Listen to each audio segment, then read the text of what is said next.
नमस्कार बच्चों, आज हम सामाजिक का ये पहला पाठ शुरू करेंगे हिस्ट्री का, जिसका नाम है यूरोप में राष्ट्रवाद। ये पाठ यूरोप में राष्ट्रवाद का उदय। तो इस पाठ में हम जो महत्वपूर्ण प्रश्न हैं वो प्रश्न देखेंगे और वो जारी किए हैं ये उदयपुर से। तो ये उदयपुर से महत्वपूर्ण प्रश्न है, ये जारी हुए हैं। तो काफ़ी महत्वपूर्ण सवाल है, इनको आप सारे सवालों को नोट कर लेना। साथ साथ मैं आपको महत्वपूर्ण बिंदु लिखा दूंगा, तो वो आप बराबर लिखते जाना। तो अब हम शुरू करते हैं पहला पाठ। अब इसमें सबसे पहले छोटे प्रश्न आएंगे, ऑब्जेक्टिव। जैसे ये प्रश्न है, ऑब्जेक्टिव वाले शुरू में, निम्न में से कौन सा असंगत है, यानी राजवंश है किस देश में कौन सा था? तो ऑस्ट्रिया हंगरी में हैब्सबर्ग था, बिल्कुल सही है। फ्रांस में बुर्बो राजवंश, बिल्कुल सही है। तुर्की में ओटोमन साम्राज्य, ये भी सही है। तो ये तीनों नोट कर लो, इसमें चौथा ऑप्शन सही होगा। उपरोक्त सभी ऑप्शन सही है। तो पहले आपको मैं एक वर्ल्ड का मैप बता देता हूँ, आपको पता चल जाएगा ऑस्ट्रिया कहाँ, हंगरी कहाँ है, फ्रांस कहाँ है, तुर्की कहाँ है। ठीक है, तो पहले एक बार हम थोड़ा सा वर्ल्ड का मैप देख लेते हैं। तो अभी आपको दिखा देते हैं वर्ल्ड का मैप, जैसे ये रहा। इसमें ये है एशिया, ये जो आप देख रहे हैं ब्लू कलर में, ये एशिया है। इसमें ये हमारा भारत है, यहाँ पे चीन है, ये है अफ्रीका महाद्वीप और ये है यूरोप।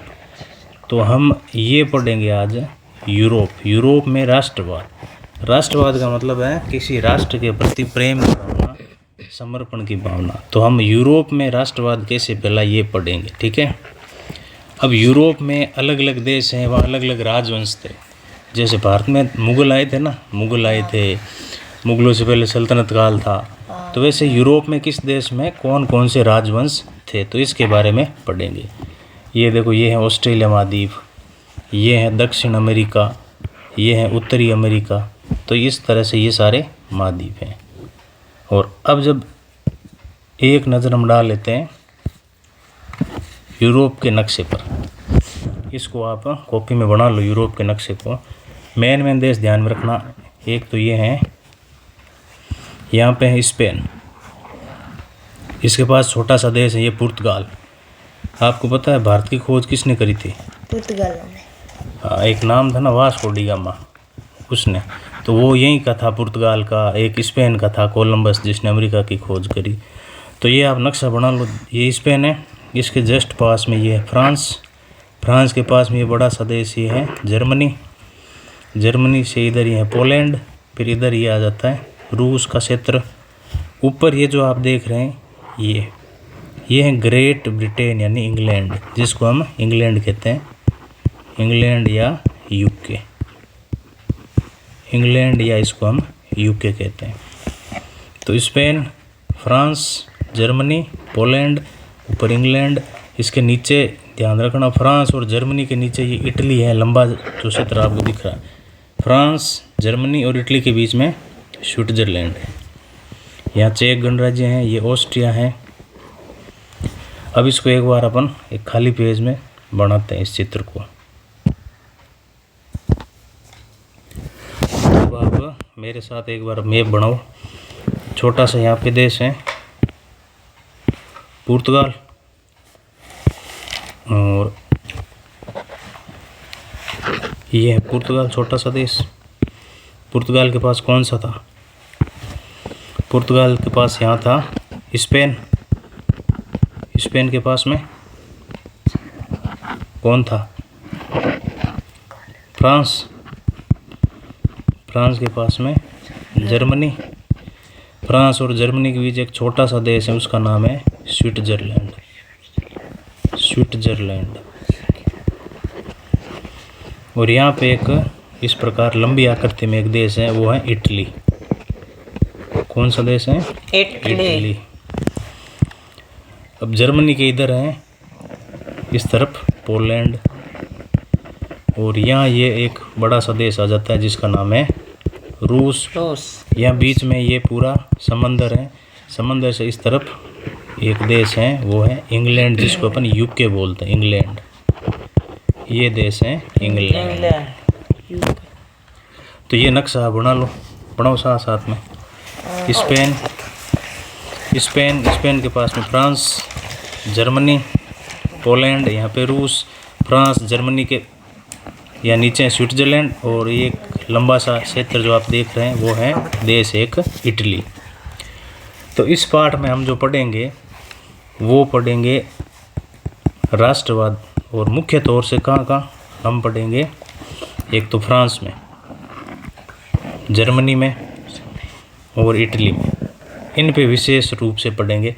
फ्रांस में किस प्रकार इसका फ्रांस का एकीकरण हुआ, जर्मनी का किस प्रकार एकीकरण हुआ, इटली का किस प्रकार एकीकरण हुआ, ये अपन पढ़ेंगे। एकीकरण कैसे हुआ या राष्ट्रवाद कैसे फैला, कौन प्रमुख नेता थे। तो ये सवाल इसमें मोस्ट सवालों में सारा ये टॉपिक क्लियर हो जाएगा।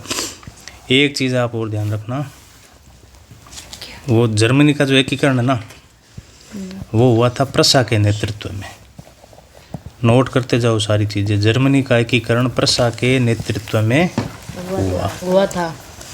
चलो अब हम वापस सवाल पे आते हैं। तो ये आपको मैप समझ में आ गया? एक बार वापस देख लो। बड़े बड़े देशों की बात कर तो यहाँ मान लो फ्रांस के पास में जर्मनी, नीचे ये स्विट्जरलैंड, और यहाँ है ये लंबा सा देश इटली, और यहाँ पे है पोलैंड, यहाँ पे आ जाता है इधर रूस, ये पोलैंड है, यहाँ समंदर है, और यहाँ पे ये इंग्लैंड है। तो ये नक्शा आप ध्यान रखना, बस इतना सा, ठीक है। चलो अब अपन सवाल देखते हैं। पहला सवाल है, तो नोट कर लेना आप। पहला प्रश्न है, ऑस्ट्रिया हंगरी, जो ऑस्ट्रिया हमने देश देखा, हंगरी, ऑस्ट्रिया कहाँ पड़ेगा? ऑस्ट्रिया पड़ेगा ये इधर था फ्रांस के पास कौन था? जर्मनी। जर्मनी के नीचे यहाँ पे ये है इटली। यहाँ पे एक छोटा सा देश है ऑस्ट्रिया, जर्मनी के नीचे है ऑस्ट्रिया। तो ये जो ऑस्ट्रिया है, यहाँ पे एक राजवंश था, उसका नाम हैब्सबर्ग है। बिल्कुल सही है। ऑस्ट्रिया और हंगरी में हैब्सबर्ग राजवंश था, फ्रांस में बुर्बो राजवंश था, और तुर्की में ओटोमन साम्राज्य था। तो ये बिल्कुल सही है। तुर्की कहाँ पड़ता है? तो तुर्की एक बार अपन मैप में देख लेते हैं। एक बार वापस देखते अपन। यूरोप का जो मैप है ना, अभी हमने देखा है, ये रहा। तो ये देखो कहाँ गया वो ऑस्ट्रिया। ये देखो ये है फ्रांस, ये है फ्रांस के पास ये है जर्मनी के नीचे ये देखो ये है ऑस्ट्रिया। तो ये ऑस्ट्रिया और ये है हंगरी, दिख रहा है? हाँ सर। तो ये जो ऑस्ट्रिया और हंगरी है ना, यहाँ पे एक राजवंश था हैब्सबर्ग, उसका नाम आप नोट कर लो, हैब्सबर्ग नाम है राजवंश का, हैब्सबर्ग राजवंश ऑस्ट्रिया और हंगरी में था। एक राजवंश था इटली में, ये जो आप देख रहे हैं लंबा सा देश, ये है इटली, ये है इटली में, इटली का ये नीचे वाला भाग है, ये नीचे वाला भाग, और एक स्पेन, ये स्पेन और इटली के नीचे वाले भाग में बुर्बो राजवंश था, बुर्बो राजवंश। और एक और हमने पढ़ा, वो कौन सा था? बुर्बो राजवंश, हैब्सबर्ग राजवंश, और एक कौन सा था? एक था ओटोमन साम्राज्य तुर्की में। तो ये यहाँ पे ये कोने में दिख रहा है ना आपको, ये तुर्की, ये है तुर्की। यहाँ तुर्की में एक राजवंश था, ये तुर्की फिर नीचे इधर ईरान, इराक, ये वाला क्षेत्र आ जाता है, या फिर एशिया महाद्वीप आ जाता है। तो इस वाले इलाके में नीचे यहाँ ग्रीस आ जाता है, ये दिख रहा है ग्रीस, ये नीचे ग्रीस। ये थोड़ा जूम कर देता हूँ।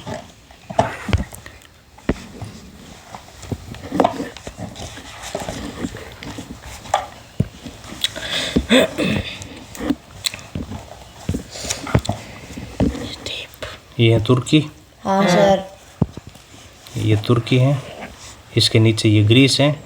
तो तुर्की, ग्रीस, ये जो मैंने लाइन खींची इसके नीचे वाला ये जो सारा इलाका है ना, इस पे एक राजवंश था, उसका नाम आप लिखो ओटोमन साम्राज्य। ओटोमन साम्राज्य। तो ये 3 साम्राज्य आपको याद रखने, ठीक है, तीनों आपको याद रखने। अब अपन वापस देखते हैं उस सवाल पर, ठीक है। पहला प्रश्न ये था, ऑस्ट्रिया हंगरी में हैब्सबर्ग राजवंश था, ठीक है। फ्रांस में बुर्बो राजवंश था। ये ध्यान रखना, बुर्बो राजवंश फ्रांस में भी है, स्पेन में भी है और इटली के दक्षिणी भाग में भी है, ठीक है ना। इटली के दक्षिणी भाग में, फ्रांस में भी है, स्पेन में, इटली के दक्षिण भाग में, और तुर्की में ओटोमन साम्राज्य था। तो तीनों सही है, इसका मतलब चौथा ऑप्शन इसमें सही होगा। अगला प्रश्न है, नेपोलियन बोनापार्ट द्वारा स्थापित महासंघ। नेपोलियन बोनापार्ट ने एक महासंघ बनाया था, उसमें कितने राज्य शामिल हैं? तो उसमें 39 राज्य शामिल है, ध्यान रखना, 39 राज्य शामिल है। नेपोलियन बोनापार्ट आपने नाम सुना होगा, ये फ्रांस का सम्राट बना था। ये फ्रांस का सम्राट बना था। 1804 में बना था और 1815 में एक वाटरलू नाम का युद्ध हुआ था। उस वाटरलू के युद्ध में ये नेपोलियन हारा था। तो ये 1804 से लेकर 1815 तक फ्रांस का सम्राट था नेपोलियन बोनापार्ट। अगला प्रश्न देखते हैं, किस व्यक्ति का संबंध इटली के एकीकरण से नहीं है? तो आप इसमें नाम नोट कर लेना। जुत्सेप्पे मेजीनी इटली के एकीकरण में था, गेरिबाल्डी था और कावूर था। मेटरनिक नहीं था। मेटरनिक ये ऑस्ट्रिया का चांसलर था। मेटरनिक ऑस्ट्रिया का चांसलर था। और ऑस्ट्रिया कहाँ है? अभी अपने मैप में देखा, ये फ्रांस है मान लो, फ्रांस के पास ये जर्मनी, जर्मनी के नीचे यहाँ पे था ऑस्ट्रिया, यहाँ पे छोटा सा देश है स्विट्जरलैंड, यहाँ पे ये है इटली। तो यहाँ ऑस्ट्रिया का चांसलर था, कौन था? ये मेटरनिक। बाकी तीनों है ना मेजीनी, तीनों नाम आप लिख लो, तीनों मेजीनी, गेरिबाल्डी और कावूर, तीनों के बारे में विस्तार से आगे प्रश्न आएगा, हम चर्चा करेंगे। मेजीनी, गेरिबाल्डी, कावूर, तीनों का संबंध इटली के एकीकरण से था। अगला प्रश्न है, प्रथम विश्व युद्ध कब शुरू हुआ? तो प्रथम विश्व युद्ध हुआ 1914 से 1918 के बीच। 1914 से 1918 के बीच। तो पहला विश्व युद्ध हो गया 1914 से 1918 के बीच हुआ था। दूसरा विश्व युद्ध हुआ था 1939 से 1945। 1939। अब अगला प्रश्न देखते हैं, कौन सा विकल्प नेपोलियन संहिता का भाग नहीं था? नेपोलियन संहिता का भाग नहीं था। नेपोलियन क्या किया, जब ये सम्राट बना था ना फ्रांस का 1804 से 1815 तब इसने कुछ सुधार किए थे फ्रांस में और आसपास के जो 39 राज्य का एक महासंघ बनाया था। अभी पढ़ा ना हमने, एक महासंघ बनाया था जिसमें 39 राज्य थे। तो छोटे बड़े 39 राज्यों से एक महासंघ बनाया, उसमें एक सुधार किया था, उसका नाम रखा नेपोलियन संहिता। उसका भाग कौन सा नहीं था? तो 5 में देखो, विशेषाधिकारों की समाप्ति, ये बिल्कुल नेपोलियन ने किया था। आपको बताना भाग नहीं है, कौन सा भाग नहीं? तो 3 भाग होंगे, एक उसका भाग नहीं होगा। कानून के समक्ष है, कानून के समक्ष बराबरी, तो ये भी उसने किया था, सबको कानून के समक्ष बराबर रखा। संपत्ति के अधिकार को सुरक्षित रखना, ये भी उसकी संहिता का भाग था। ये ऑप्शन है ना, फ्रांसीसी नियंत्रण अधीन क्षेत्र में लागू नहीं करना, ये ऑप्शन गलत है। यानी उसने फ्रांस का राजा था ना, आसपास के जो इलाके जीते थे उसमें भी ये सुधार लागू किया था। लेकिन ये ऑप्शन क्या कह रहा है? फ्रांस के नियंत्रण अधीन क्षेत्र में लागू नहीं करता। तो ये है इसका सही उत्तर, फ्रांस के नियंत्रण वाले क्षेत्र में भी लागू था। जी सर। कौन सा वियना संधि 1815 का परिणाम नहीं है? वियना संधि 1815 का परिणाम नहीं है। तो वियना संधि आपको अभी मैंने बताया, नेपोलियन हारा कब था? नेपोलियन हारा था 1815 में, और वो वाटरलू के युद्ध में हारा। जब वाटरलू के युद्ध में ये हारा तो यूरोप के बाकी देश है ना मिल के नेपोलियन के खिलाफ, यानी फ्रांस के खिलाफ, नेपोलियन फ्रांस का था, फ्रांस के खिलाफ एक संधि करी, उसका नाम था वियना संधि। वो 1815 में हुई, उसका परिणाम नहीं था। कौन सा परिणाम नहीं था? 3 परिणाम थे, एक परिणाम नहीं था। 3 परिणामों में कौन सा नहीं था? तो आप देख लो, इसमें नीदरलैंड राज्य की स्थापना, ये बिल्कुल परिणाम था। नेपोलियन को हराने के बाद में संधि में नीदरलैंड नाम का एक नया राज्य बनाया। आगे हम पढ़ेंगे कि फ्रांस के बाद जो 1815 के बाद फ्रांस कैसा उसका नक्शा चेंज हुआ था। दूसरा ऑप्शन यूनान की स्वतंत्रता, ये भी परिणाम था। हाँ सर। यूनान की स्वतंत्रता। तीसरा ऑप्शन नेपोलियन के महासंघ को बरकरार रखना। नेपोलियन के महासंघ को बरकरार रखना। नेपोलियन ने महासंघ बनाया था 39 राज्यों का। हाँ सर। उस महासंघ को बरकरार रखना। और चौथा है फ्रांस में बुर्बो वंश की पुनः स्थापना। तो ये ऑप्शन भी सही है, फ्रांस में बुर्बो राजवंश की पुनः स्थापना हुई थी। फ्रांस में ऐसा था कि जब 1799 की क्रांति हुई, उस समय बुर्बो राजवंश को हटा दिया गया। बुर्बो राजवंश को हटाया, फिर नेपोलियन आया 1804 से 1815 में। 1815 में नेपोलियन हारा। नेपोलियन हारने के बाद में पहले जो राजा बनते थे ना बुर्बो राजवंश के, उनको वापस राजा बनाना शुरू कर दिया फ्रांस में। तो ये तो परिणाम, कौन सा परिणाम नहीं है ये बताना, ठीक है? तो इसमें नेपोलियन के महासंघ को भी बरकरार रखा गया था, ये उत्तर सही होगा इसमें। यूनान की स्वतंत्रता, यूनान की स्वतंत्रता का इस वियना संधि से कोई लेना देना नहीं था। तो इसका सही उत्तर ये होगा यूनान की स्वतंत्रता। वियना संधि का ये परिणाम नहीं था। नीदरलैंड राज्य की स्थापना हुई। नेपोलियन के महासंघ जो 39 राज्य वाला था वो भी बरकरार रखा गया था। फ्रांस में बुर्बो राजवंश की पुनः स्थापना हुई थी। ये ऑप्शन सही है, ऑप्शन सही है। ये परिणाम नहीं था, क्योंकि यूनान की स्वतंत्रता का आगे प्रश्न आएगा, ये पूरा ही अलग मुद्दा है। 7वां प्रश्न है, असंगत को पृथक कीजिए। लुई ये 16वां, ये फ्रांस का। हाँ सर। ये बिल्कुल सही है, सम्राट। हाँ सर। विक्टर इमैनुअल द्वितीय, विक्टर इमैनुअल द्वितीय ये इटली का राजा था, बिल्कुल सही है। इसको अपन इटली के एकीकरण में पढ़ेंगे। काइजर विलियम फर्स्ट, ये बिल्कुल सही है, जर्मनी का सम्राट था। जर्मनी का जब एकीकरण होकर जर्मन संघ बनाया तब इसको सम्राट बनाया गया था, काइजर विलियम फर्स्ट को। जी सर। विक्टर इमैनुअल द्वितीय ये फ्रांस का नहीं था, ये ऑप्शन सही होगा। विक्टर इमैनुअल द्वितीय इटली का था, तो 7वें का सही ऑप्शन होगा गे। जी सर। अगला प्रश्न देखते हैं। अब ये प्रश्न है, ये आपको नोट करते जाना, ठीक है? यूटोपिया पहला प्रश्न है। सारे प्रश्न बहुत महत्वपूर्ण है, नोट कर लेना आप कॉपी में। यूटोपिया से क्या अभिप्राय है? यूटोपिया से क्या अभिप्राय है? तो यूटोपिया मैं यही लिखा देता हूँ। यूटोपिया लिख लो आप बराबर। यूटोपिया एक कल्पना आदर्श है, या ऐसा लिख लो, एक आदर्श राज्य की कल्पना है यूटोपिया। आदर्श राज्य की कल्पना है यूटोपिया, आदर्श राज्य की कल्पना। और ये कल्पना करी थी एक फ्रांसीसी कोई चित्रकार है, उसका नाम लिख लो। एक फ्रांसीसी चित्रकार जिसका नाम है सोरयू, फ्रांसीसी चित्रकार सोरयू की कल्पना है, तो ये लिख लो। यूटोपिया एक आदर्श राज्य की कल्पना है, ये एक फ्रांसीसी चित्रकार सोरयू द्वारा की गई। फ्रांसीसी चित्रकार सोरयू ने ये कल्पना करी थी। जी सर। और इसमें एक लाइन और लिखना चाहो तो लिख दो। ये इसमें अलग अलग दुनिया के लोग रहेंगे, अलग अलग राष्ट्रों के, उनकी पहचान होगी उनके कपड़ों से और राष्ट्रीय पोशाक से। कपड़ों और राष्ट्रीय पोशाक से, यानी अलग अलग राष्ट्रों के लोग रहेंगे। जी सर। जिनके कपड़ों और राष्ट्रीय पोशाक से उनकी पहचान होगी। दूसरा प्रश्न, फ्रांसीसी क्रांति कब हुई? फ्रांसीसी क्रांति कब हुई? तो इसका सीधा सीधा उत्तर लिख लो, 1789 1789 ईस्वी में फ्रांसीसी क्रांति हुई। इस दौरान बास्तिल नाम का किला या दुर्ग है, बास्तिल दुर्ग वो है ढहाया गया था लोगों द्वारा। तो फ्रांसीसी क्रांति हुई 1789 में। जी सर।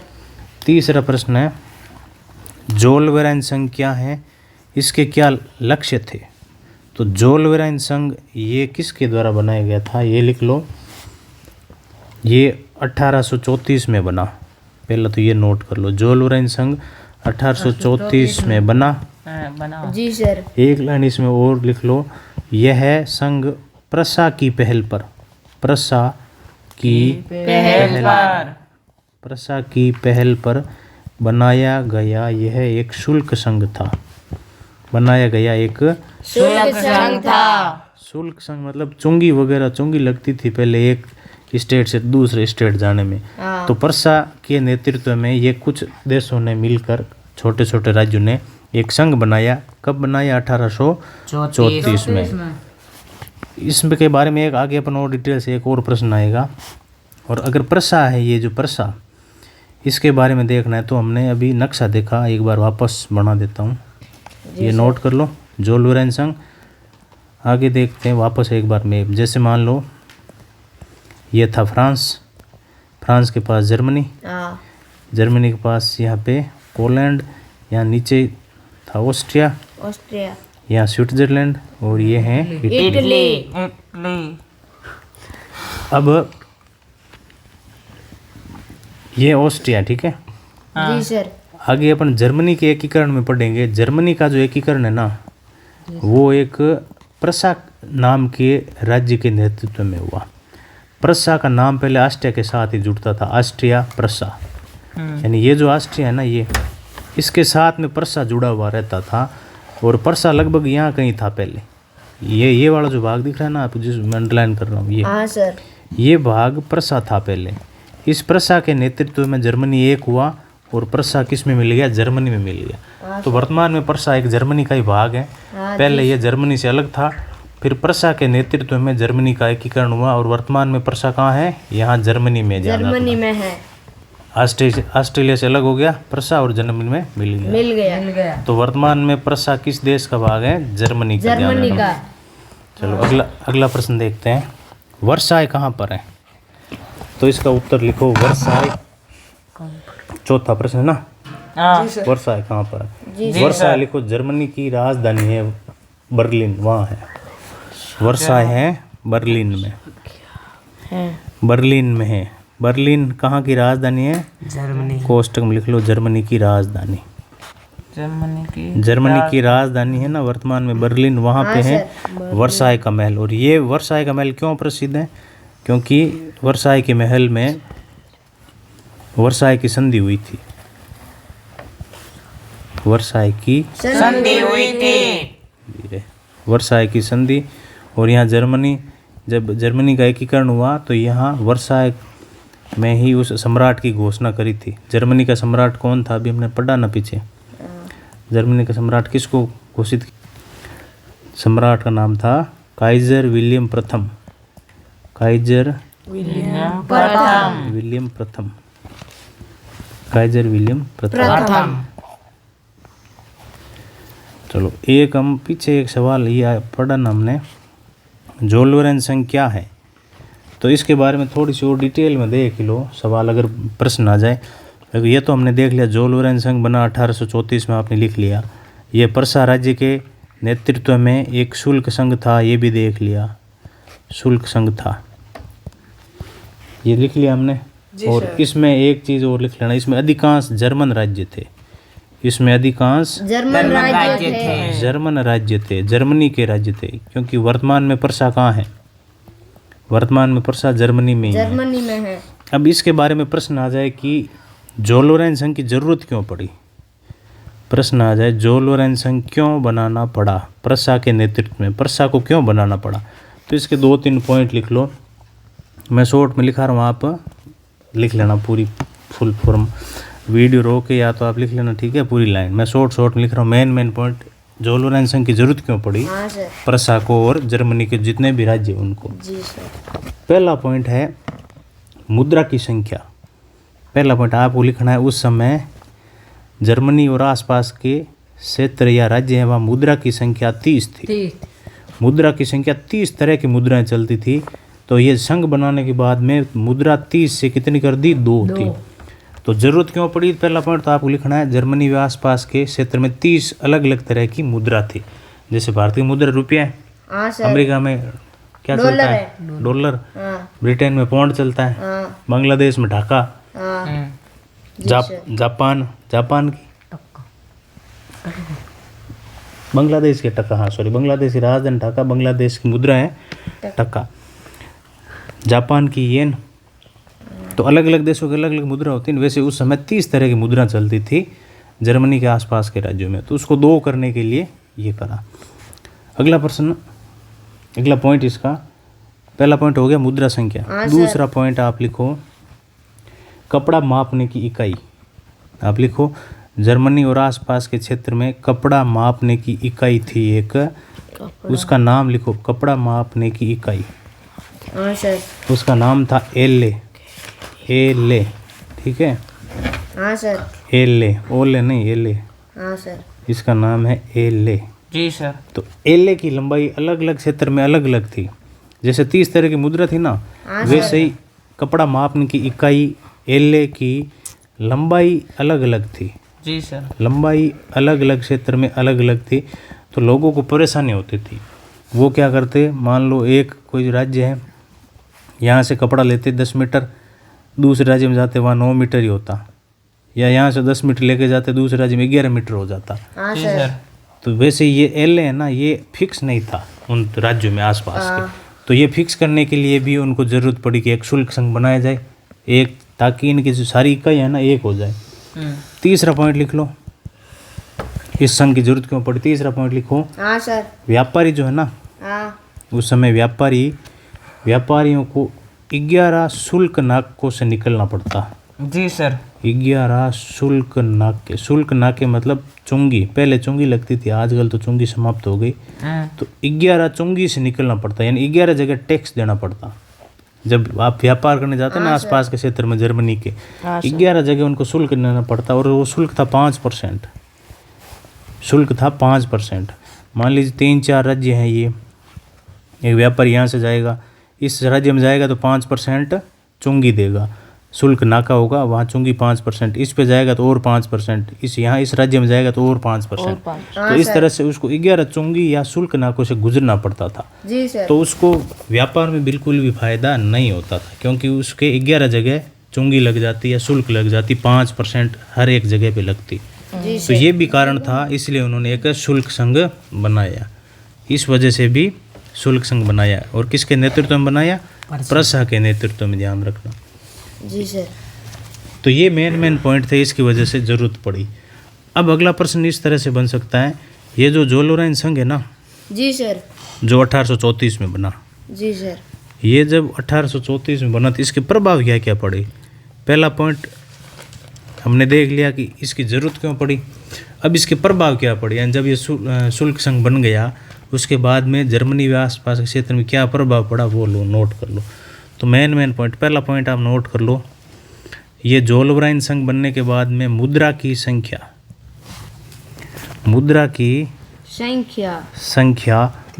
30 से 2 हो गई। 30 से 2 हो गई।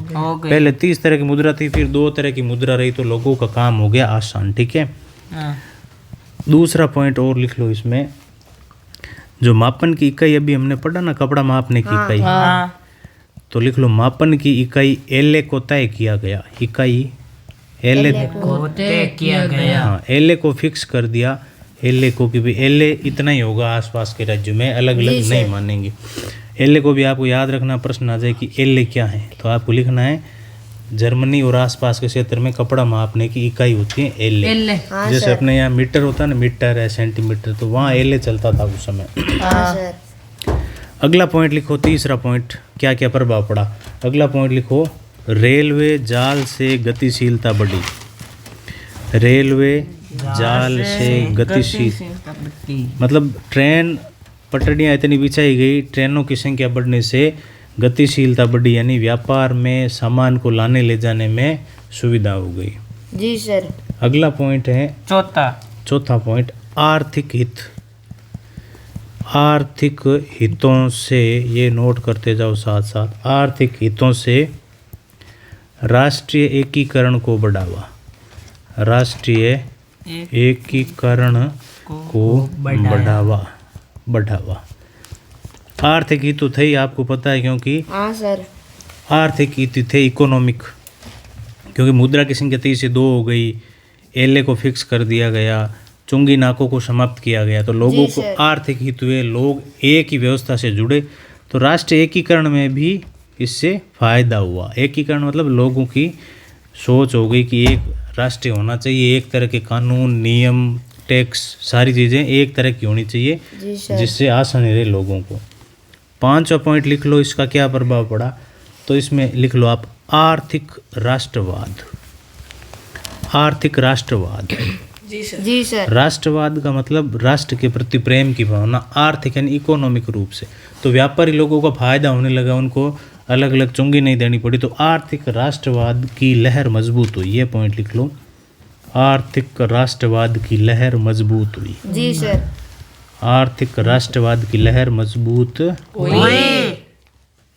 चलो इतने पॉइंट आप इसके नोट कर लो। अब अपन देखते हैं अगला प्रश्न। ये वर्साई वाला हो गया। जी सर। वर्साई कहाँ है? वर्साई बर्लिन में है। बर्लिन है जर्मनी की राजधानी। राष्ट्रवाद की प्रथम स्पष्ट अभिव्यक्ति किस घटना से मानी जाती है? यानी ये यूरोप की बात कर रहा है। यूरोप में राष्ट्रवाद की पहली स्पष्ट अभिव्यक्ति, ये पहली स्पष्ट अभिव्यक्ति आप नोट कर लो, ये मानी जाती है 1789 से। और अभी हमने पीछे पढ़ा 1789 में क्या हुआ था? फ्रांसीसी क्रांति हुई थी। 1789 में फ्रांसीसी क्रांति हुई थी। चलो छठा प्रश्न देखते हैं। मैग्यार क्या है? मैग्यार क्या है? तो मैग्यार आप लिख लो, एक भाषा है हंगरी में। मैग्यार हंगरी में कौन सा राजवंश था बताओ? हैब्सबर्ग। हंगरी और ऑस्ट्रिया में हैब्सबर्ग राजवंश था। और हंगरी वाले क्षेत्र में जो भाषा बोली जाती है, हंगरी क्षेत्र की भाषा है ये मैग्यार। हंगरी क्षेत्र की भाषा है, जैसे अपन राजस्थान में बोलते हैं ना, जी सर। वैसे ही हंगरी क्षेत्र जो ऑस्ट्रिया के साथ जुड़ा हुआ है, ऑस्ट्रिया के पास में हंगरी, वहाँ की भाषा है मैग्यार। हाँ सर। इसके अलावा कुछ और आप देख लो, नोट कर लो चीज़ें कुछ और। अब आप थोड़ा सा नोट कर लो, हैब्सबर्ग राजवंश में कौन कौन से क्षेत्र आते थे, ठीक है?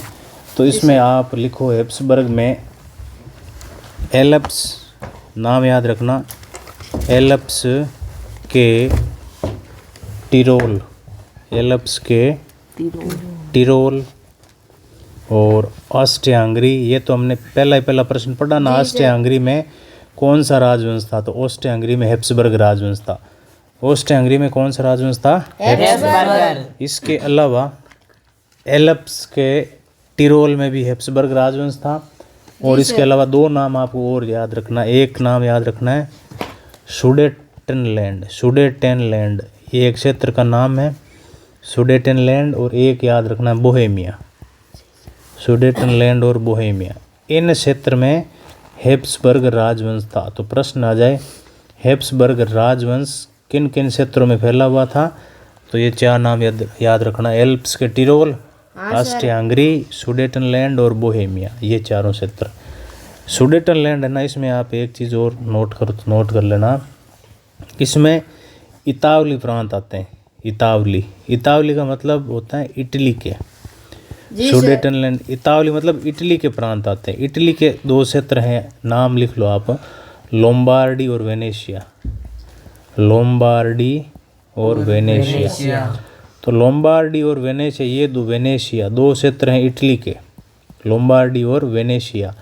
इन दोनों क्षेत्र से मिलकर बना ये सुडेटनलैंड, ध्यान रखना। तो सुडेटनलैंड एक इतावली क्षेत्र है। इन चारों क्षेत्र में हैब्सबर्ग फैला हुआ था। तो ये हमने पढ़ लिया। मैग्यार क्या है? मैग्यार हंगरी के जो है ना क्षेत्र, वहाँ की भाषा थी मैग्यार। तो ये नोट कर लो। एक और आप नोट कर लो, गालिशिया एक क्षेत्र है, गालिशिया। जी सर। गालिशिया में कौन सी भाषा बोली जाती है? तो गालिशिया में नोट कर लो, गालिशिया में जो कुलीन वर्ग है ना, कुलीन वर्ग से मतलब होता है जो अमीर वर्ग होता है, जो हाई वर्ग होता है, हाई क्लास। तो अमीर वर्ग, वहाँ उनकी भाषा थी गालिशिया में पोलिश भाषा। गालिशिया के कुलीन वर्ग की भाषा कौन सी थी? पोलिश भाषा थी। और ये पोलिश भाषा बोली जाती है पोलैंड में। पोलैंड पता है आपको, मैप में देखा था अभी हमने, पोलैंड में बोली जाती है। ये रूस के पास ही है पोलैंड, यहाँ पोलिश भाषा बोली जाती है। और ये गालिशिया क्षेत्र में भी पोलिश भाषा बोली जाती है। तो ये दोनों ध्यान रखना है। मैग्यार हैं, ये तो हंगरी के लोग बोलते हैं मैग्यार, और गालिशिया बोलते हैं पोलिश भाषा। गालिशिया क्षेत्र में पोलिश भाषा, हंगरी क्षेत्र में मैग्यार भाषा। हंगरी क्षेत्र में अगला प्रश्न देखो, फ्रांसीसी क्रांति के दौरान जो हुई थी ना 1789 में, फ्रांस का शासक कौन था और इसका संबंध किस राजवंश से था? तो ये आप लिख लो, फ्रांस का शासक उस समय लुई 16वां था। नाम लिखो लुई 16वां। जब फ्रांस की क्रांति हुई शासक लुई 16वां था। इसका राजवंश लिख लो बुर्बो राजवंश। बुर्बो राजवंश। तो दोनों नाम नोट कर लो, लुई 16वां, बुर्बो राजवंश। फ्रांस में कौन सा राजवंश था? बुर्बो राजवंश। अगला प्रश्न है मेजिनी। मेजिनी द्वारा स्थापित 2 संगठनों के नाम। तो मेजिनी ध्यान रखना, ये इटली के एकीकरण में इसका बहुत महत्वपूर्ण योगदान था मेजिनी। इसने 2 संगठन बनाए थे। कौन कौन से संगठन बनाए थे वो दोनों हम नोट कर लेते हैं। पहला संगठन आप लिखो, तो पहला इसका संगठन था यंग इटली। यंग इटली, क्योंकि ये इटली का निवासी था मेजिनी, तो इसने एक संगठन बनाया यंग इटली। यंग यानी जवान, इटली के जो जवान थे, युवा थे, उनका एक संगठन बनाया। ये बनाया था 1831 में, याद रखना है। तो पहला संघ बनाया था 1831 में यंग इटली। ये जगह का अगर नाम पूछे तो ये मोरसई, ये मारसई नाम की एक जगह थी। मारसई, मारसई नाम की जगह पे ये संगठन बनाया था यंग इटली। दूसरा संगठन आप लिख लो मेजिनी का, उसका नाम था यंग यूरोप। यंग यूरोप, ये यंग इटली से बड़ा संगठन था, क्योंकि इटली में तो केवल इटली के लोग थे। यंग यूरोप वाले में पूरे यूरोप के लोग थे। इसमें कहाँ के युवा लोग शामिल थे, तो आप नोट करना चाहो तो बोले लिख लो। इसमें इटली के तो होंगे, क्योंकि इटली का ये खुद था। इटली के युवा लोग जुड़े। इसके अलावा इटली के साथ साथ जर्मनी के लोग भी जुड़े, फ्रांस के लोग भी साथ में जुड़े थे, कुछ पोलैंड के युवा भी थे। तो इटली, जर्मनी, फ्रांस, पोलैंड के युवा सदस्य इस यंग यूरोप संगठन के बने थे। और मेजिनी के बारे में एक हमने पीछे नाम पढ़ा था, मेटरनिक। मेटरनिक के बारे में मैंने आपको लिखाया था। मेटरनिक था ऑस्ट्रिया का चांसलर। मेटरनिक ऑस्ट्रिया का चांसलर था। उसने मेजिनी के बारे में एक लाइन बोली थी मेटरनिक ने, याद रखना, ये नोट कर लो। मेटरनिक ने क्या कहा था मेजिनी के बारे में? मेजिनी के बारे में कहा था कि मेजिनी जो है हमारी सामाजिक व्यवस्था का सबसे बड़ा दुश्मन है। मेजिनी, ये लाइन लिख लो, मैं बोल रहा हूँ, मेजिनी हमारी सामाजिक व्यवस्था का सबसे बड़ा दुश्मन है। जी सर। हमारी सामाजिक व्यवस्था का सबसे बड़ा दुश्मन। तो प्रश्न आ जाए कि मेजिनी ने सामाजिक व्यवस्था का सबसे बड़ा दुश्मन किसे बताया? नहीं, मेजिनी ने क्या, इसने मेटरनिक ने। मेटरनिक ने सामाजिक व्यवस्था का सबसे बड़ा दुश्मन किसे बताया? मेजिनी को बताया। मेजिनी आता है कहीं कहीं, इसका नाम ध्यान रखना, मेजिनी भी आ सकता है। जी सर। कई बार मेजिनी आ जाता है, कई बार मेजिनी। इसका पूरा नाम है ज्यूसेप्पे मेजिनी। ज्यूसेप्पे मेजिनी इसका पूरा नाम, ठीक है। तो ये मेजिनी के दोनों संगठन हो गए, आप नोट कर लेना। ये भी आप याद रखना, मेटरनिक ने इसके बारे में क्या कहा था मेजिनी के बारे में? तो इसने कहा था कि ये हमारी सामाजिक व्यवस्था का सबसे बड़ा दुश्मन है। अगला प्रश्न देखते हैं, 9वां प्रश्न। मेटरनिक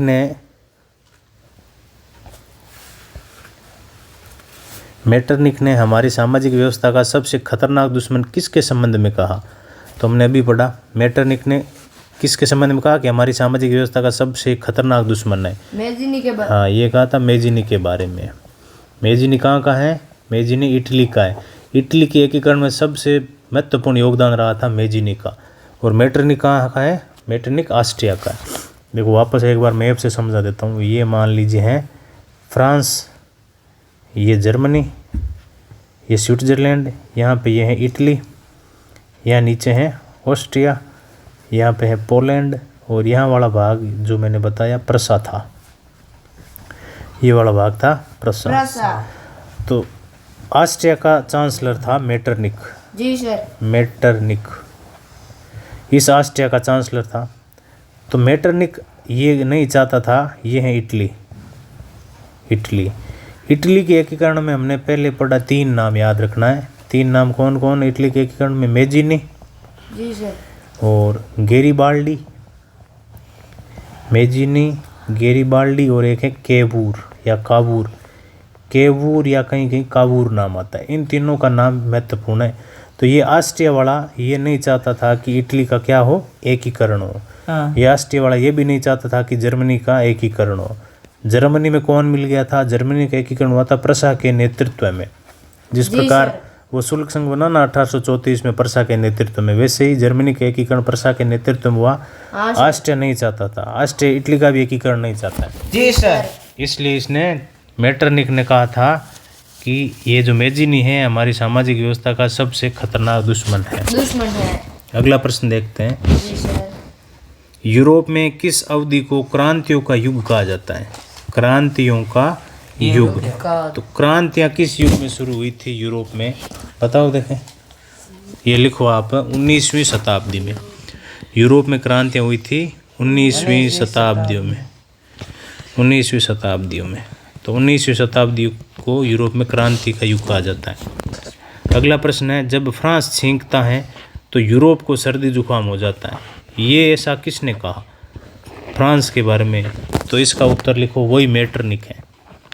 मेटरनिक है जिसने मेजिनी के बारे में कहा था कि ये हमारी सामाजिक व्यवस्था का सबसे बड़ा दुश्मन है। इसी ने कहा था कि जब फ्रांस छींकता है तो पूरे यूरोप को सर्दी जुकाम हो जाता है। जी सर।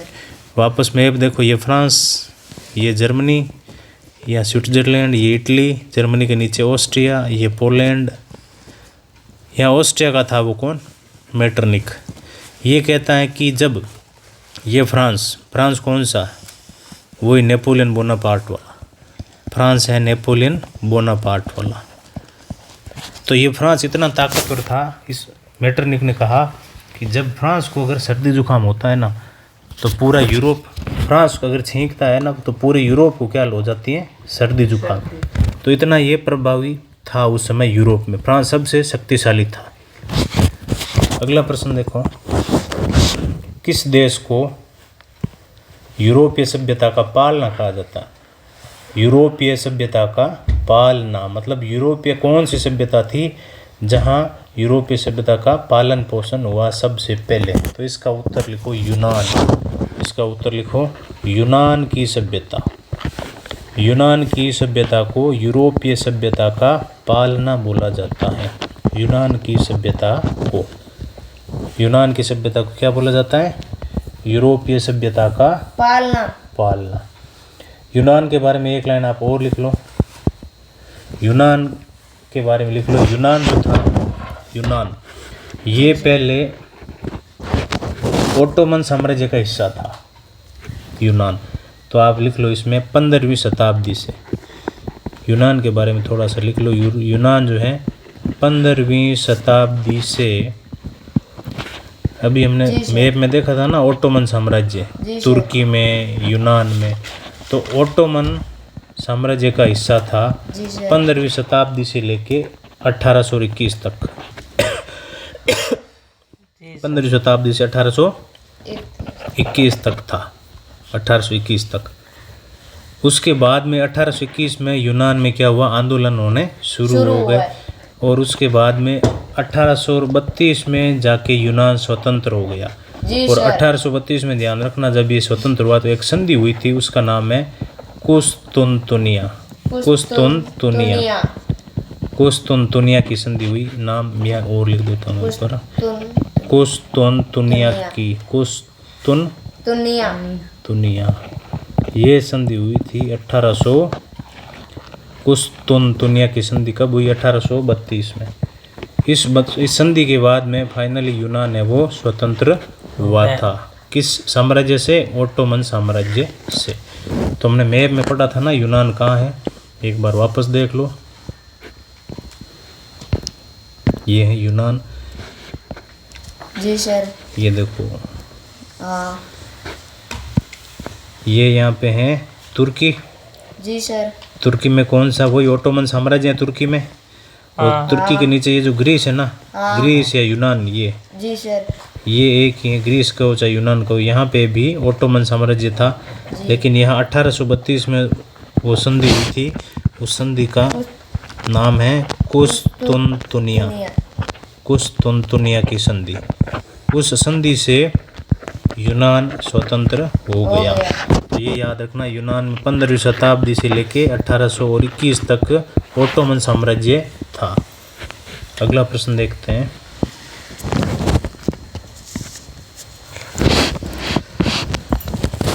अगला प्रश्न है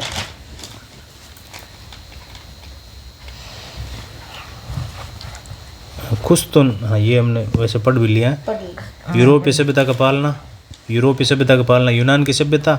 कुस्तुनतुनिया की संधि 1832 से किस देश को स्वतंत्र राष्ट्र की मान्यता प्राप्त हुई? ये हमने अभी पढ़ा। किस देश को मिली थी? यूनान को। यूनान को स्वतंत्र राष्ट्र की मान्यता मिली थी।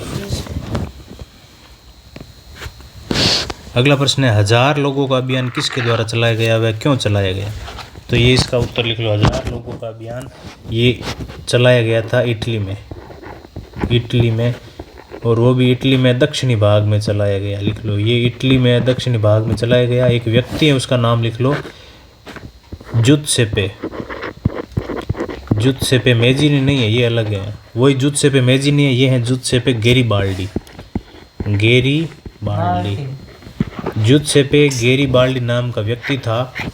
इसका एक उपनाम और है, वो आप नोट कर लो, वेरी मोस्ट है। इसको जी सर। जुत्सेपे गेरिबाल्डी है ना, इसको इटली के एकीकरण की तलवार कहा जाता है। इटली के एकीकरण की तलवार। एकीकरण की तलवार। प्रश्न आ जाए, इटली के एकीकरण की तलवार किसे कहते हैं? तो आपको उत्तर लिखना है गेरिबाल्डी। गेरिबाल्डी। तलवार क्यों कहा जाता है? क्योंकि इसने एक फौज बनाई थी, उस फौज के द्वारा इसमें इसे इटली के एकीकरण में इसने सहायता करी थी। जी सर। तो गेरिबाल्डी ने 1000 लोगों का अभियान चलाया, ये नोट कर लेना, ठीक है। जी। इसने क्या किया? गेरिबाल्डी ने सशस्त्र स्वयं सेवक जोड़े, स्वयं सेवक की एक फौज बनाई। वो भी कैसे स्वयं सेवक? सशस्त्र, जिनके पास हथियार होते हैं। तो हथियारबंद लोगों की इसने फौज बनाई। उस फौज की मदद से, वो फौज भी थी 1000 लोगों की। तो 1000 लोगों की फौज थी, इसलिए इसको कहा गया कि 1000 लोगों का अभियान। ये फौज किसने बनाई? गेरिबाल्डी ने। तो ये इसने इटली के दक्षिणी भाग में, और उसका अगर नाम लिखना चाहो तो वो भी लिख लो। दक्षिणी भाग में सिसिली राज्य थे, दक्षिणी भाग में सिसिली राज्य थे। वहाँ इसने अपनी 1000 लोगों की फौज के साथ प्रवेश किया और इटली के एकीकरण में सहायता पहुँचाई। यहाँ ये एक चीज़ आप ध्यान रख लेना, ये विशेष तौर से जी सर, कि गेरिबाल्डी को इटली के एकीकरण की तलवार कहा जाता है। तो ये प्रश्न समझ में आ गया। 1000 लोगों का अभियान गेरिबाल्डी ने चलाया। इसके पास सशस्त्र स्वयंसेवक थे और इसने दक्षिणी इटली के भाग में एकीकरण में सहायता की थी। अगला प्रश्न है रेड शर्ट क्या है? रेड शर्ट्स क्या है? रेड यानी RED, RED का मतलब होता है लाल। जी सर। शर्ट SHIRT, शर्ट यानी कुर्ता। तो लाल कुर्ता क्या है? तो इसमें आपको ध्यान रखना है, ये जो अभी हमने पीछे वाला प्रश्न पढ़ा ना, गेरिबाल्डी, जी सर, गेरिबाल्डी की जो फौज थी, गेरिबाल्डी के जो स्वयंसेवक थे जिनके पास हथियार थे, हमने पढ़े ना, तो वो जो फौज थी उसको कहते हैं लाल कुर्ती दल। लाल कुर्ती दल, लाल कुर्ती दल। लाल यानी रेड, कुर्ती यानी शर्ट। तो रेड शर्ट किसे कहते हैं? तो आप लिखना है रेड शर्ट गेरिबाल्डी के सशस्त्र स्वयं सेवक या लाल कुर्ती दल गेरिबाल्डी के उसको कहा जाता है। जी सर। तो ये गेरिबाल्डी की फौज है जिसका नाम है लाल कुर्ती दल, यानी लाल रंग के शर्ट पहनते थे इसकी फौज। किसकी? गेरिबाल्डी। और गेरिबाल्डी क्या कहा जाता है? इटली के एकीकरण की तलवार कहा जाता है। तलवार कहा जाता है, क्योंकि इसने बलपूर्वक लड़ाई करके इटली के एकीकरण में सहायता प्रदान करी।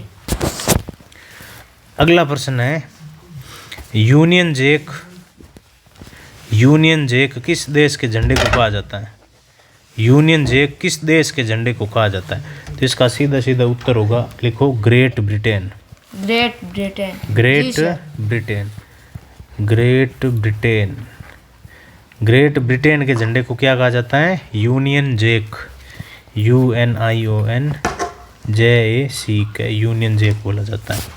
अब देखो ग्रेट ब्रिटेन यूके लिखते हैं ना अपन, यूके। जी सर। यूके का मतलब होता है United kingdom, United kingdom. Kingdom यानी ग्रेट ब्रिटेन। जी सर। हम इसमें ग्रेट ब्रिटेन से हम एक मतलब समझते हैं कि ग्रेट ब्रिटेन का मतलब इंग्लैंड है, जबकि ग्रेट ब्रिटेन का मतलब इंग्लैंड नहीं है। नहीं है। इसमें इंग्लैंड के साथ साथ कुछ छोटे मोटे 2-3 और देश भी हैं। कौन कौन से? ताकि एक प्रश्न आएगा विस्तार से, जी सर। ग्रेट ब्रिटेन कैसे बना, तो उसमें हम समझेंगे। तो इसमें जी सर। इंग्लैंड के साथ साथ 2 नाम और पढ़ेंगे हम विशेष तौर से। एक तो हम पढ़ेंगे स्कॉटलैंड, जी सर। और एक हम पढ़ेंगे आयरलैंड। स्कॉटलैंड और आयरलैंड। तो ग्रेट ब्रिटेन ये तीनों चारों क्षेत्र मिलकर बनाते हैं, जी स्कॉटलैंड, आयरलैंड और इंग्लैंड। इंग्लैंड है जिसको अपन यूके बोलते हैं, इंग्लैंड को क्या बोलते हैं? यूके। और अमेरिका को बोलते हैं हम USA। USA। USA अमेरिका को US है। ए। तो ये हो गया यूनियन जैक जो झंडा है वो ग्रेट ब्रिटेन का, ध्यान रखना। जी सर। अगला जी प्रश्न सर। है, जो ग्रेट ब्रिटेन है, ग्रेट ब्रिटेन जी सर। जिसमें इंग्लैंड, स्कॉटलैंड, आयरलैंड और आसपास के द्वीप समूह आते हैं, वहाँ कौन कौन से नरजातीय समूह हैं? नरजातीय समूह वहाँ कौन कौन से? तो ये आप नोट कर लो, वहाँ कौन कौन से नरजातीय समूह या प्रजाति पाई जाती हैं। तो 17 में उत्तर लिखो। इसमें एक तो वह अंग्रेज हैं, जो इंग्लैंड में रहते हैं वो क्या हैं? अंग्रेज प्रजाति के, उनकी सर। प्रजाति अंग्रेज हैं। फिर एक वहाँ वेल्स नाम का क्षेत्र में वहाँ के लोग हैं वेल्स, वेल्स कहलाते हैं। तो ये लिखो वेल्स, जी सर। वेल्स। तीसरा लिखो स्कॉट, स्कॉट या आयरिश, स्कॉट या आयरिश। ये 4 नाम याद रखना। स्कॉटलैंड के निवासी किस प्रजाति के? स्कॉट के। आयरलैंड के निवासी आयरिश आयरिश। प्रजाति के। वेल्स ये भी इंग्लैंड के पास में एक द्वीपीय समूह है, वेल्स। और अंग्रेज खुद इंग्लैंड वाले थे ही। तो ये 4 नाम याद रखने। ये 4 नरजातीय समूह थे, 4 प्रकार की प्रजाति थी ग्रेट ब्रिटेन में, अंग्रेज, वेल्स, स्कॉट और आयरिश। जी सर। ये आयरिश आयरलैंड की, स्कॉटलैंड की, वेल्स के क्षेत्र वो वेल्स प्रजाति, और इंग्लैंड वाले अंग्रेज। हाँ सर। ये 4 प्रकार के नरजातीय समूह थे। थे। अगला प्रश्न है 18वां। United Kingdom of Great Britain का गठन कब हुआ? United Kingdom of Great Britain, United Kingdom यानी यूके। तो ये यूके बना कब? ये जो यूके है ना, इंग्लैंड से स्कॉटलैंड जुड़ा, आयरलैंड जुड़ा, ये कब बना? इसका गठन कब हुआ? तो इसका उत्तर लिखो 1707। 1707। इसका उत्तर लिखो 1707। 1707 में क्या बना? यूके बना, United Kingdom of Great GREAT Britain. जी सर। तो 1707 में यूके यानी United Kingdom of Great Britain बना। अब हम इसकी कहानी समझ लेते हैं, ये यूके कैसे बना, इसमें कौन कौन से राष्ट्र जुड़े, पहले कौन जुड़ा, बाद में कौन जुड़ा, कब ये संधि हुई थी 1707 वाली। तो इसकी पूरी हम थोड़ी सी कहानी देख लेते हैं। पहले ध्यान रखना स्कॉटलैंड जुड़ा, जी सर। पहले स्कॉटलैंड को जोड़ा और फिर आयरलैंड को जोड़ा। ये ध्यान रखना है। इंग्लैंड पहले स्कॉटलैंड को जोड़ा फिर आयरलैंड को। कैसे जोड़ा तो इसकी पूरी कहानी हम समझते हैं, ठीक है। अब हम देखते हैं इसकी पूरी कहानी कि ये ग्रेट ब्रिटेन कैसे। तो ये जो कहानी है अपन अगली एक नई स्लाइड में समझते हैं, ठीक है। तो नई स्लाइड देख लेते हैं। इसमें हम पढ़ेंगे यूके की कहानी। यूके की कहानी, यूके यानी जो इंग्लैंड है वो United Kingdom of Great Britain कैसे बना। हमने संधि पढ़ी ना, ये कब बना, ये तो अभी 1707 में। ये बना कैसे, तो इसके बारे में देख लेते हैं। सबसे पहले ये संधि करी थी स्कॉटलैंड के साथ और उसके बाद आयरलैंड के साथ। तो मेन पॉइंट मैं बोल रहा हूँ, आप लिखते जाना कि 18वीं सदी के बाद, 18वीं सदी या शताब्दी के बाद जो ब्रितानी द्वीप समूह है, ब्रितानी यानी इंग्लैंड और आसपास के द्वीप समूह हैं, ब्रितानी द्वीप समूह, 18वीं सदी के बाद जो ब्रितानी द्वीप समूह है वहाँ 4 प्रकार के नरजातीय समूह थे। नरजातीय समूह थे वहाँ 4 प्रकार के। 4 प्रकार के कौन कौन से हमने भी पढ़ा। एक तो अंग्रेज, हाँ एक अंग्रेज थे, एक थे वेल्स जी सर। और एक थे स्कॉट और एक थे आयरिश। जी सर। ये 4 प्रकार के नरजातीय समूह हमने पढ़े थे। तो इनमें से क्या हुआ, अंग्रेज थोड़े से ज़्यादा तेज निकले, ये हावी होने लग गए इन बाकी तीनों पर, वेल्स, स्कॉट और आयरिश पर। तो इन पर हावी होने लग गए जी सर। तो इनमें टकराव होने लगा, इन चारों नरजातीय समूह में आपस में संघर्ष होने लगा। जी सर। धीरे धीरे जब संघर्ष ये बढ़ा तब क्या हुआ, 1688 की बात है। 1688 में जो आंग्ल संसद है, आंग्ल संसद, आंग्ल यानी अंग्रेजों की जो संसद है, आंग्ल संसद ने क्या किया, जो ताकत है वो छीन ली राजतंत्र से। राजतंत्र से ताकत किसने छीन ली, आंग्ल संसद ने राजतंत्र से ताकत छीन ली। यानी बाकी जो क्षेत्र है ना, जैसे वेल्स में, स्कॉटलैंड में, आयरलैंड में, वहाँ जो भी राजतंत्र थे ना, तो वहाँ राजतंत्र ने ताकत राजतंत्र से अंग्रेज की जो आंग्ल की जो संसद है ना, उसने ताकत छीन ली। यानी अब अंग्रेज या आंग्ल लोग ज़्यादा ताकतवर हो गए। तो इससे क्या हुआ, एक राष्ट्र राज्य, यानी इससे एक नाम लिख लो आप, एक राष्ट्र राज्य। जी सर। एक राष्ट्र राज्य बना और एक जो राष्ट्र राज्य बना उसके केंद्र में आ गया था अब इंग्लैंड। जी सर। क्योंकि आंग्ल कहाँ के थे, इंग्लैंड के ही थे। तो 1688 में ध्यान रखना, राजतंत्र से ताकत छीन ली किसने, अंग्रेज संसद ने, जिससे एक राष्ट्र राज्य बना और उस राष्ट्र राज्य के केंद्र में आ गया था इंग्लैंड। अब इंग्लैंड यहाँ पावरफुल हो गया इन चारों नरजातीय समूह में। वेल्स, स्कॉट और आयरिश, इन तीनों पे भारी पड़ा कौन, अंग्रेज। अंग्रेज भारी पड़ा, इसलिए इंग्लैंड आ गया केंद्र में। अब आगे 1688 की, ये 1688 की बात है, आगे की बात करते हैं। तब अब इंग्लैंड जैसे भारी पड़ने लगा इंग्लैंड, तो इंग्लैंड और स्कॉटलैंड में एक संधि हो गई। इंग्लैंड और स्कॉटलैंड में, इंग्लैंड और स्कॉटलैंड में एक संधि हो गई थी। जी सर। वो संधि थी 1707 वाली, अभी हमने पढ़ा ना। 1707 में कौन सी संधि हुई थी, वो हुई थी यूनाइटेड किंगडम, इंग्लिश में नाम लिख दो भला, United Kingdom of Great Britain, United Kingdom of Great Britain. जी सर। ये जो संधि हुई United Kingdom of Great Britain, ये हुई थी इंग्लैंड और स्कॉटलैंड के बीच 1707 में हुई थी। जी सर। 1707 में ये संधि हुई थी इंग्लैंड और स्कॉटलैंड के बीच। तो ये जो संधि हुई जैसे ही, तो अंग्रेजों ने क्या किया, इंग्लैंड वाले जो लोग थे ना, जी सर, उन्होंने स्कॉटलैंड के लोगों पर प्रभुत्व जमाना शुरू कर दिया। स्कॉटलैंड की जो संस्कृति है, स्कॉटलैंड के जो राजनीतिक संस्थान है, संस्कृति, स्कॉटलैंड के जो राजनीतिक संस्थान है, सारे पॉइंट लिखते जाओ, राजनीतिक संस्थान जो हैं उन सब पे अंग्रेजों ने प्रभुत्व जमाना शुरू कर दिया।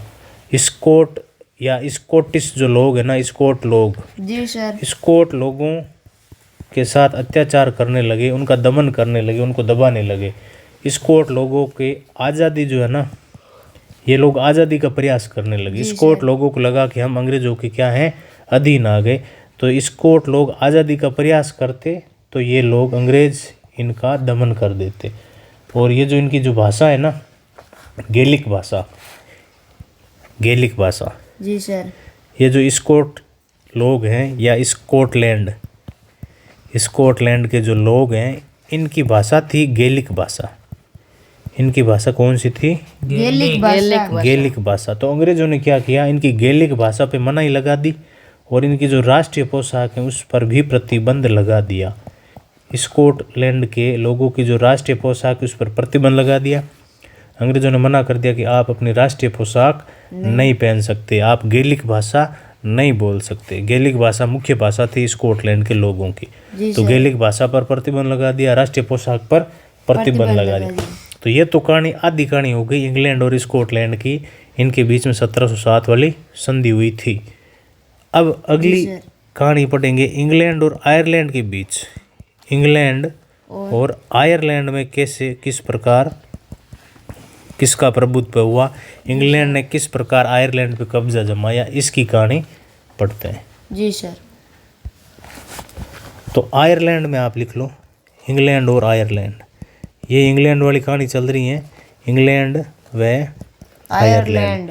अब ये कहानी इसलिए बता रहा हूँ क्योंकि आगे एक इसमें बड़ा प्रश्न है कि ग्रेट ब्रिटेन बनने की पूरी प्रक्रिया बताओ। तब आपको इसमें बताना है कि ब्रिटानी समूह था, 4 नरजातीय समूह थे, स्कॉटलैंड को किस तरह से कब्जा किया, फिर आयरलैंड पे कैसे कब्जा किया, ये पूरी उसमें बतानी है कि ग्रेट ब्रिटेन कैसे बना। जी सर। आयरलैंड वाली में आप लिख लो, आयरलैंड की कहानी ऐसी थी कि आयरलैंड में ईसाई लोग थे। आयरलैंड में ईसाई लोग थे। ईसाई लोग थे। ईसाइयों की 2 शाखा होती हैं मुख्यतः, 2 शाखा। एक तो होती है कैथोलिक, दोनों नाम आप नोट करो, कैथोलिक, और एक होते हैं प्रोटेस्टेंट। प्रोटेस्टेंट, कैथोलिक और प्रोटेस्टेंट। प्रोटेस्टेंट होते हैं नए विचारों के, जी सर। नए विचारों के, और कैथोलिक होते हैं पुराने विचारों के, रूढ़िवादी। कैथोलिक होते हैं पुराने विचारों के रूढ़िवादी लोग। तो उस समय आयरलैंड की जब बात करें तो आयरलैंड में ज़्यादा संख्या में कैथोलिक लोग थे। आयरलैंड में ज़्यादा लोग कौन थे? कैथोलिक थे, यानी पुरानी मान्यताओं पर चलने वाले लोग ज़्यादा थे, प्रोटेस्टेंट लोग कम थे, नए विचारों वाले। तो अंग्रेज़ों ने क्या किया? अंग्रेज़ों ने किसका सपोर्ट किया? अंग्रेज़ों ने प्रोटेस्टेंट का सपोर्ट किया। जो कम थे ना प्रोटेस्टेंट, उनको सपोर्ट किसने किया? इनका, हाँ, इनका पक्ष लिया अंग्रेज़ों ने। अंग्रेज़ों ने प्रोटेस्टेंटों का पक्ष लिया, और पक्ष लेके अंग्रेज़ों ने कैथोलिकों पर क्या कर लिया? प्रभुत्व जमाया। प्रभुत्व जमाया यानी अपना कब्जा इन कैथोलिकों पे कर लिया। तब इंग्लैंड ने क्या किया? 1801 में इंग्लैंड ने इस आयरलैंड को बलपूर्वक, इंग्लैंड ने क्या किया? ये जो आयरलैंड है ना, आयरलैंड को बलपूर्वक शामिल कर लिया। किसमें? यूके में। बलपूर्वक यूके में शामिल किया। यूके में शामिल किया। यूके कौन सा? वही 1707 में संधि हुई थी ना स्कॉटलैंड के साथ, तो ये यूके 1707 में बन गया। आयरलैंड को ज़बरदस्ती शामिल कर लिया 1801 में। तो आयरलैंड को ठोक पीट के कैसे भी करके ज़बरदस्ती शामिल कर लिया। किसमें? इंग्लैंड में। कब किया? 1801 में। तो ये सन याद रखना है। यूके कब बना? 1707 में। और यूके ने, अंग्रेज़ों ने आयरलैंड को कब शामिल किया? 1801 में। अब जब 1801 में ये हुआ तो इसमें नया ब्रिटानी राष्ट्र बना। नया क्या बना? ब्रिटानी राष्ट्र बन गया। ब्रिटानी राष्ट्र, क्योंकि अब ये इंग्लैंड जो है ना, इंग्लैंड आसपास के सारे क्षेत्र हड़प चुका था। स्कॉटलैंड को कब्जा कर लिया, आयरलैंड को भी दबा लिया। जी सर। और अब नया ब्रिटानी राष्ट्र बना। इसमें ये पॉइंट लिखते जाना मैं जो बोल रहा हूँ। इसमें आंग्ल संस्कृति हावी हो गई। ब्रिटानी राष्ट्र में आंग्ल संस्कृति हावी हो गई। आंग्ल संस्कृति हावी हो गई। कि आंग्ल संस्कृति हावी होनी है क्योंकि अंग्रेज़ों ने कब्जा कर लिया आयरलैंड पे, तो अपनी संस्कृति चलाई, अपने विचार, अपनी संस्कृति, अपना पहनावा, वेशभूषा, यही चलाया। आयरलैंड की सारी चीज़ें बंद कर दी। जैसे हमने पीछे पढ़ा ना स्कॉटलैंड में, उनकी जो भाषा थी ना, गैलिक भाषा, वो इंग्लैंड वालों ने कह दिया कि वो गैलिक भाषा आपको नहीं बोलनी है, आपके राष्ट्रीय पोशाक आपको नहीं पहनने। वैसे ही इसने ये पाबंदियाँ थोप दी आयरलैंड पर भी। आपकी संस्कृति चलाई इसने। जी सर। नए प्रतीक चलाई इसमें। और चीज़, और क्या क्या चलाई आयरलैंड में? तो आयरलैंड में नए प्रतीक चलाए आयरलैंड में। इंग्लैंडों ने नए नए प्रतीक चलाए। जी सर। ब्रिटानी झंडा। अब यहाँ देखो, एक हमने पीछे प्रश्न पढ़ा, ब्रिटानी झंडा जिसका नाम यूनियन जैक। जी सर। यूनियन जैक, अभी हमने पढ़ा ना यूनियन जैक झंडा कहाँ का है, तो हमने लिखा था ग्रेट ब्रिटेन का। ग्रेट ब्रिटेन का। ग्रेट ब्रिटेन का। तो वो यहीं से प्रश्न था। ग्रेट ब्रिटेन, इसने एक नया झंडा बना दिया कि इंग्लैंड हमारे नीचे, स्कॉटलैंड, आयरलैंड और हमारा झंडा होगा यूनियन जैक, बाकी हमारे नीचे होंगे किसके, इंग्लैंड के। तो इन्होंने अपने नए प्रतीक बना दिए, ब्रितानी झंडा बना दिया जिसका नाम था यूनियन जैक। यूनियन जैक किसका झंडा था, ग्रेट ब्रिटेन का। ग्रेट ब्रिटेन कब बना, 1707 में बना। ये संधि हुई थी स्कॉटलैंड के साथ, और आयरलैंड को 1801 में ज़बरदस्ती शामिल किया, तब जाके ये कंप्लीट हो गया great Britain, United Kingdom of Great Britain. इसका झंडा है यूनियन जैक। और इसने क्या किया, इन दोनों तीनों पे कब्जा करने के बाद ये जो ब्रिटानी राष्ट्र बना ना, तो उसमें एक इसने अपना राष्ट्रीय गान भी तय कर दिया। राष्ट्रीय गान, अपना एक राष्ट्रीय गान भी बनाया। राष्ट्रीय गान तय कर दिया कि हमारा ये जो ब्रितानी क्षेत्र है या ग्रेट ब्रिटेन है, United Kingdom of Great Britain, उसका राष्ट्रीय गान क्या होगा। तो वो आप नाम लिख लो, इंग्लिश में लिख लो, आसानी से याद रहेगा।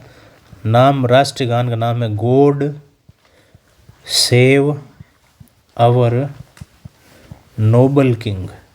God save our Nobel king. प्रश्न आ सकता है ग्रेट ब्रिटेन का राष्ट्रीय गान का नाम बताओ, तो आपको लिखना है God save our Nobel king. इसका अर्थ ये है कि गॉड यानी भगवान, सेव यानी रक्षा करें, अवर नोबल किंग हमारे जो नोबल किंग है, हमारा जो शाही राजा है या राज्य है, उसकी क्या करें, रक्षा करें। तो ये है इनका राष्ट्रीय गान बना दिया कि अपना राष्ट्रीय गान ये होगा God save our Nobel king. इसको क्या किया इन्होंने, बढ़ावा देना शुरू कर दिया कि आप सब लोग यही गाओ, हमारा जो राष्ट्रगान है यही गाओ। और पुराने जो राष्ट्र थे ना इसके जितने भी, वो मात हत सहयोगी बन के रह गए। मात हत सहयोगी, पुराने राष्ट्र कौन से है, स्कॉटलैंड, आयरलैंड, वो सहयोगी तो थे जी सर, लेकिन मात हत थे यानी दबाए हुए थे, उनको दबा के रखता। जी सर। तो दबा के रखता, सहयोगी थे लेकिन दबा के रखता। तो ये पूरी कहानी है, ध्यान रखना इंग्लैंड की। तो इसको अपन एक मैप में भी देख लेते हैं एक बार, इंग्लैंड की कहानी। तो मैप में इस प्रकार आप मैप बना लो, ये नीचे तो बना लो आप, यहाँ है इंग्लैंड। इंग्लैंड के ऊपर एक भाग है, वो है स्कॉटलैंड।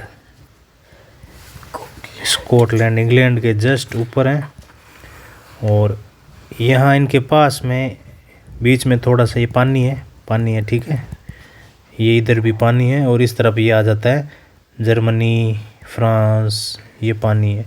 इस तरह ये आ जाता है यूरोप महाद्वीप। यहाँ ये इस तरफ वाला भाग है, ये है आयरलैंड। और यहाँ इंग्लैंड के यहाँ एक छोटा सा और कोई समूह है, राष्ट्र, उसका नाम है वेल्स। जी सर। वेल्स। तो हमने 4 नरजातीय समूह के बारे में पढ़ा था, कौन कौन से, एक तो पढ़ा था हमने आंग्ल, एक पढ़ा था आंग्ल, एक पढ़ा था वेल्स, एक पढ़ा था स्कॉट, और एक पढ़ा था आयरिश। ये 4 नरजातीय समूह, ये 4 क्षेत्र, ये तो है इंग्लैंड, ठीक है। इंग्लैंड में कौन है, आंग्ल, ये 1 नंबर वाले। इंग्लैंड के जस्ट ऊपर ये हैं स्कॉटलैंड। स्कॉटलैंड में कौन से हैं, ये स्कॉट। यहाँ इंग्लैंड के पास में नीचे ये हैं क्षेत्र वेल्स। वेल्स में ये वेल्स वाले, ये प्रजाति, और बीच में थोड़ा सा ये गैप है, इसके पास में एक द्वीप समूह है, ये है आयरलैंड। तो इसकी कहानी हमने पढ़ी, मैप इस तरह से आपको ध्यान रखना, इंग्लैंड है, इसके ऊपर स्कॉटलैंड है, पास में वेल्स हैं, और यहाँ थोड़ी सी दूरी पे आयरलैंड है। स्कॉटलैंड की कहानी हमने पढ़ी, 1707 में स्कॉटलैंड के साथ संधि करी। स्कॉटलैंड के सारे संस्थान वगैरह पे कब्जा कर लिया। यहाँ के लोगों को कह दिया कि आप अपनी गैलिक भाषा जो है ना, गैलिक भाषा नहीं बोल सकते, राष्ट्रीय पोशाक नहीं पहन सकते। तो शुरुआत स्कॉटलैंड के साथ करी 1707 में, और इस संधि के साथ क्या हुआ, great Britain of United Kingdom of Great Britain बना। उसके बाद आयरलैंड के साथ क्या किया, आयरलैंड को 1801 में ज़बरदस्ती मिला लिया था। आयरलैंड में हमने पढ़ा ना, कैथोलिक और प्रोटेस्टेंट में से प्रोटेस्टेंट लोग कम थे, अंग्रेजों ने प्रोटेस्टेंट का सपोर्ट किया, और प्रोटेस्टेंट के सारे धीरे धीरे इनके संस्थानों पर कब्जा कर लिया। और जैसे ही इन दोनों तीनों क्षेत्रों को अंग्रेजों ने अपने कब्जे में लिया, जी सर। तब अंग्रेजों ने कह दिया कि अब हम क्या बन गए, अब हम ब्रितानी समूह बन गए, अब हम ब्रितानी समूह बन गए। समूह बन गए, या अब हम great Britain of United kingdom, अब हम यूके बन गए, यूनाइटेड किंगडम बन गए। अब हमारा राष्ट्रीय गान क्या होगा, राष्ट्रीय गान होगा God save our noble king, God save our noble king. और अंग्रेजों ने क्या किया, इस पूरे क्षेत्र में अपनी संस्कृति का प्रचार प्रसार किया और इस पे प्रभुत्व जमा लिया। तो ये मैप आपको ध्यान रखना, ठीक है। जी सर, मैप ध्यान रखना। अब अगला प्रश्न देखते हैं। ये इंग्लैंड की पूरी कहानी हो गई। अब अगला प्रश्न देखते हैं।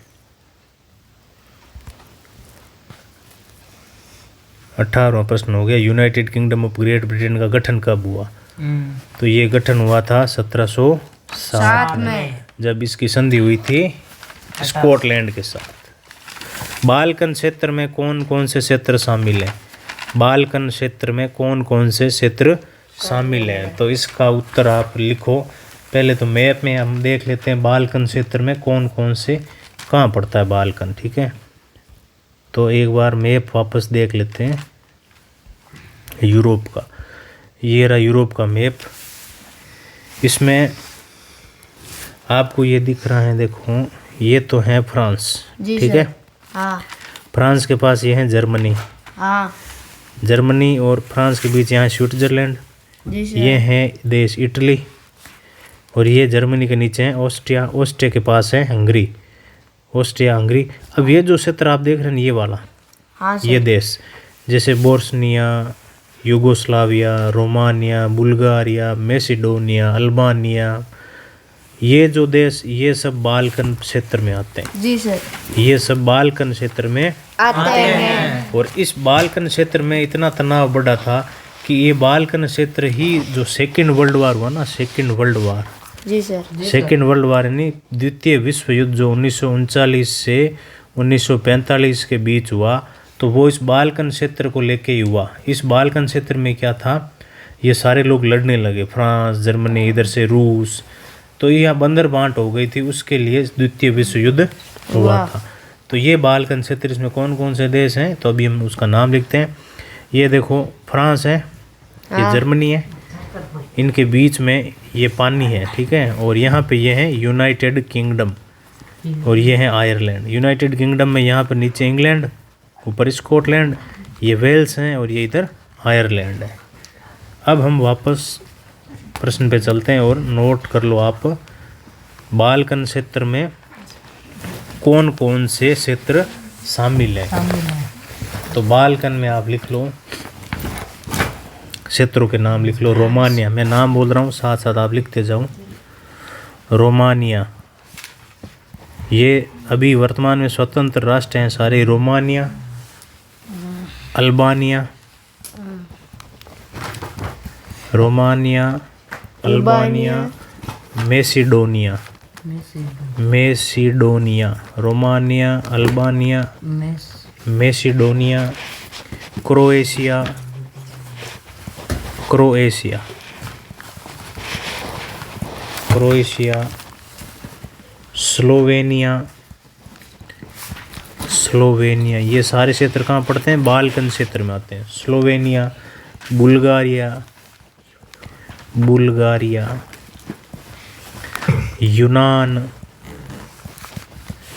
बोस्निया हर्जेगोविना, बोस्निया हर्जेगोविना, ये दोनों एक साथ नाम लिखना, दोनों क्षेत्र। Bosnia Herzegovina, Bosnia Herzegovina. इसके साथ सर्बिया, सर्बिया लिख लिया। अब एक और लिखो मोंटेनिग्रो, जी सर। मोंटेनिग्रो, मोंटेनिग्रो, मोंटेनिग्रो, ये सारे क्षेत्र। तो ये सारे क्षेत्र आते हैं बाल्कन क्षेत्र में।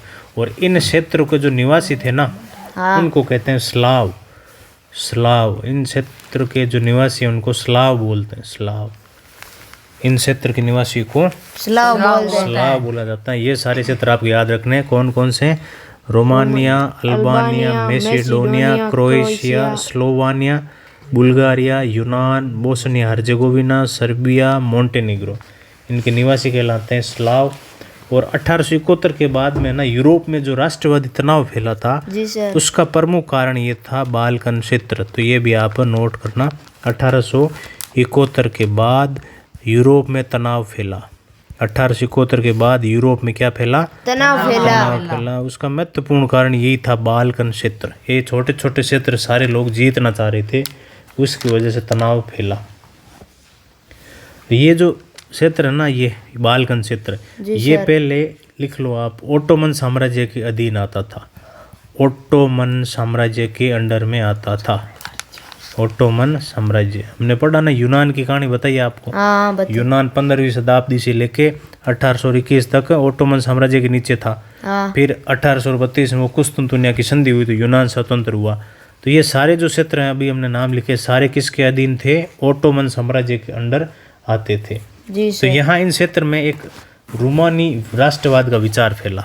एक नाम आप लिखो, इन बाल्कन क्षेत्र में रूमानी राष्ट्रवाद का विचार फैला।